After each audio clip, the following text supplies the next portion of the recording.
आंध्र प्रदेशचे माजी मुख्यमंत्री चंद्राबाबू नायडू यांनी आज कोल्हापुरातील महालक्ष्मी देवीचे दर्शन घेतलं. आंध्र प्रदेशचे माजी मुख्यमंत्री असलेले नायडू हे तेलुगू देसम पक्षाचे अध्यक्ष आहेत. ते हैदराबादहून बेळगाव विमानतळावरून कोल्हापुरात दाखल झाले.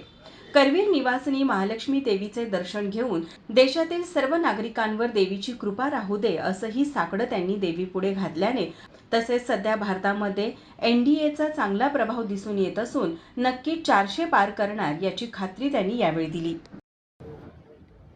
Mahalakshmi, I had a darshan.